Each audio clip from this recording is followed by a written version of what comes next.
So I went to go get some fast food, which was probably not the right choice. And yeah, I don't know if I'm necessarily going to regret it later. I'm probably going to do some ab workouts or some, just some quick workout that is not going to make me like super sweaty or anything. Anyways, guys, it's Mike in Taiwan, and my life is interesting all the time when I'm in Taiwan.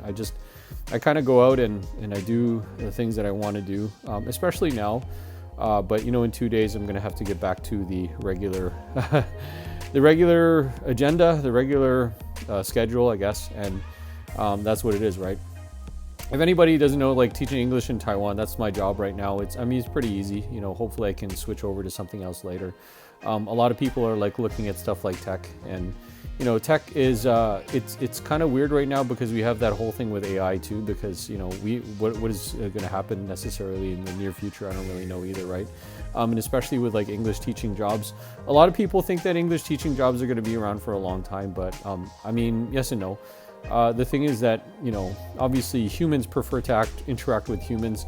We already know the difference, like right now, like when we're like looking at AI videos, or, we're trying to learn from AI. I had some Koreans tell me that, my job is going to be gone in 5 years because there's like some app or like whatever it is. And I don't know what the app was. Actually, I do know the name of the app, but I'm not going to tell you because I don't want to advertise for that app. But, the point is that they're saying, okay, we have this AI app and it's going to take your job and blah, blah, blah, and they're thinking, why am I going to actually get an English teacher to pay them for, 10, 15, 20 bucks an hour, when I can pay this subscription base for like 25 bucks an hour, 25 bucks a month. And I can basically get the same results. You're not going to get the same results.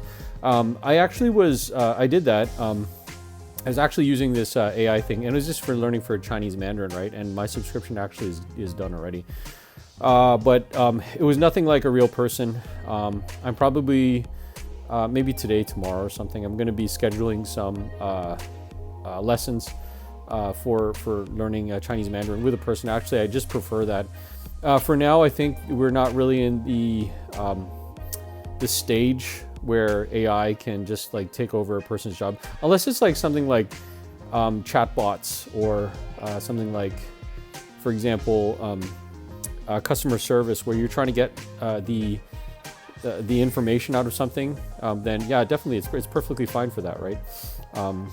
AI is weird. It's everywhere. There's things like, for example, like bus driving, and I don't know necessarily if I would trust my life to go on a bus that's completely driven by AI, but there's trucks that are being driven by AI. They might be like doing like logistics, like long driving, stuff like that, which in some ways I'd say probably it's a little bit safer, because you don't know, like these long haul truck drivers, they're trying to fit so many hours and so much money into like a certain whatever, right? And they're driving and they're sleepy, and they got like a huge haul of like, I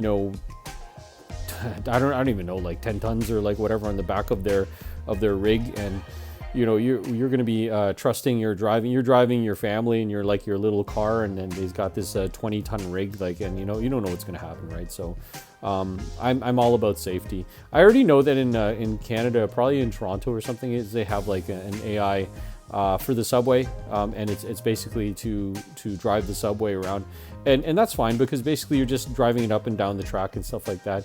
A lot of people say that like the subway is not really that safe because they don't have like these guards and these fences like they do in like Asia. So anything can happen, but at the same time I would say probably like nobody's like, okay, well, I'm gonna go stand right next to the edge. There's actually, it's not like in Taiwan. In Taiwan, when there's a train, because there's no guards like when the train is coming, not like the MRT, right? But somebody will come and blow the whistle, say, hey, don't go there, blah blah blah. And they're actually calling out to you in Mandarin Chinese. So maybe if you don't speak Mandarin Chinese, then you're gonna have a little bit of a problem. But anyways, guys, yeah, so this is just some of the stuff that I've been talking about today with AI, and some of the stuff I've been thinking about. It's kind of on my mind. I don't know what's on your mind as far as your job. There's a lot of places, and probably in Europe, where a lot of AI things are being taken over already. I was over in Korea, and like even the cleaning jobs are all done by like AI robots already, right? So something to think about. If you want to you know, get better at your job and try to get some job skills, is probably a nice time to go ahead and do that. So, see you guys later. It's Mike in Taiwan. Bye for now.